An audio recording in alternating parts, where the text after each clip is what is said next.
Hello everyone, and welcome back to the Calvin Tobin Show. I am your host, Calvin Tobin. Today we have a lot to talk about, so let's get right into it. All right, during this week, the NFL has been absolutely wild. From Marion Barber and Jeff Gladney passing away to Deshaun Watson's situation getting worse as time goes on. And now we got a couple of players that just announced their retirement. And the first player that went was defensive end for the Pittsburgh Steelers, Stephen Tuitt, who has announced his retirement at 29 years old. And now we got Ryan Fitzpatrick announcing his retirement after 17 NFL seasons. Now, unfortunately, he will not be in the Hall of Fame, but he will not be forgotten so easily. From his epic proportions on the field to his comedy off the field, and his most iconic joke was when he used to play for the Bucs a few years ago, and he stole Deshaun Jackson's clothes for the post-game interview, and everyone just died laughing, and it is still funny to this day. Now, in Ryan Fitzpatrick's career, he has played for 9 different teams over his 17 NFL seasons. He threw for just under 35,000 yards. He was 10 yards short of it at 34,990. He also threw 223 touchdowns, totaling up 166 total career wins in his career. Have fun in retirement, Ryan Fitzpatrick. We are going to miss your absolute comedy, and hopefully we get to see you continue your jokes, and hopefully we might be able to get to see you, if the NFL fans are lucky, we can see you in broadcasting or analytics, and we can hear your perspective from the game. Have fun in retirement. You totally deserve it. Now, instead of leaving for the NBA, Timm is returning to the Gonzaga Bulldogs for his senior season. Now, Timm has been an absolute All-American for the Gonzaga Bulldogs throughout his entire collegiate career. And what he's done for them so far is average nearly 16 points throughout his entire career, and averaged nearly 20 over the last 2 years. And during his career, he's played with many other great collegiate players like Corey Kispert, Jalen Suggs, and Chet Holmgren, who just declared for the NBA draft.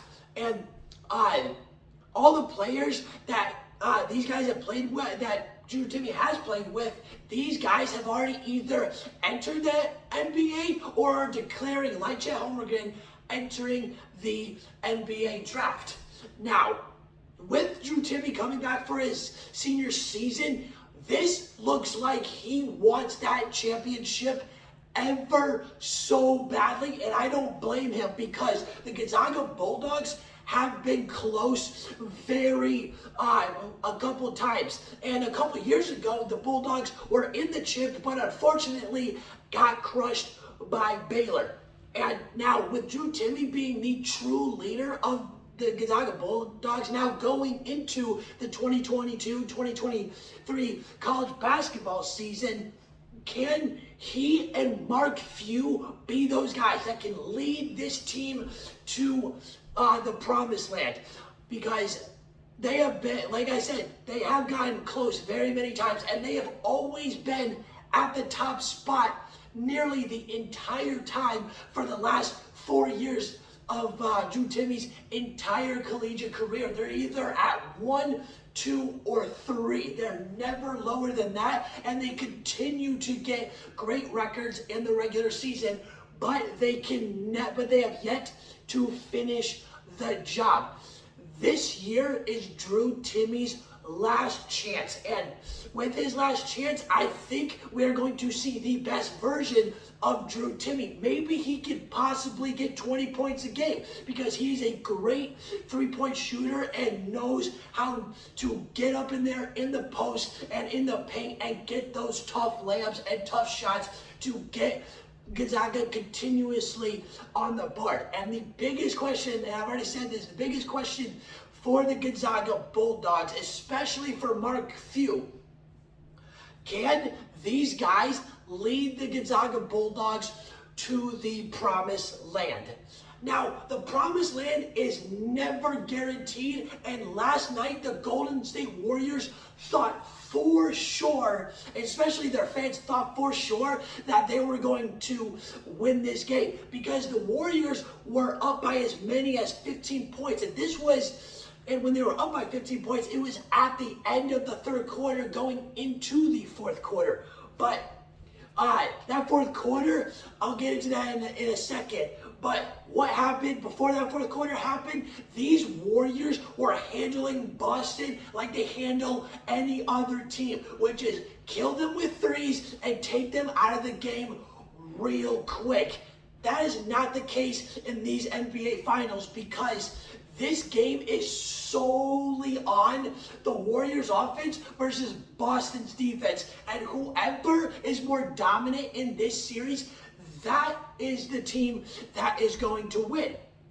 Now, what happened through this game? Curry started off very, very strong as he got 21 points in the first quarter while he nearly not missing any shots in that first quarter as well, going 6 for 7 from three in that first quarter as well. And with those 6 threes that he made was ended up being an NBA Finals record for most threes made in a single quarter.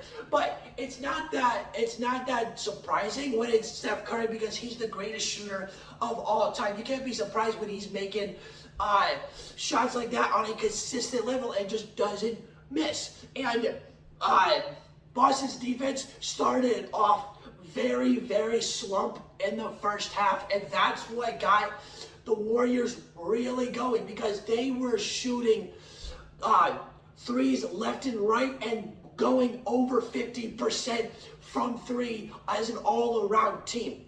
Curry went off for 34 points, and he nearly ended up breaking his own personal record of 9 threes made in an NBA Finals game when he had 9, and he had 7, shooting 50% from 3 for himself.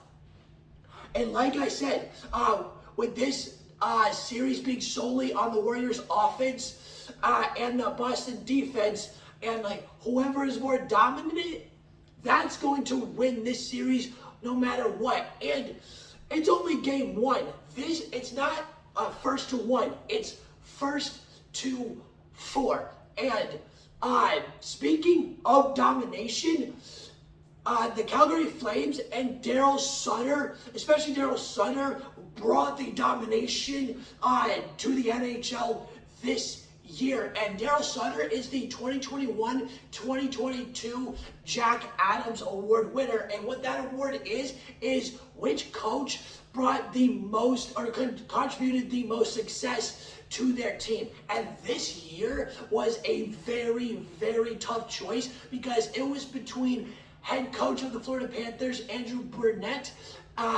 against Darryl Sutter, head coach of the Calgary Flames.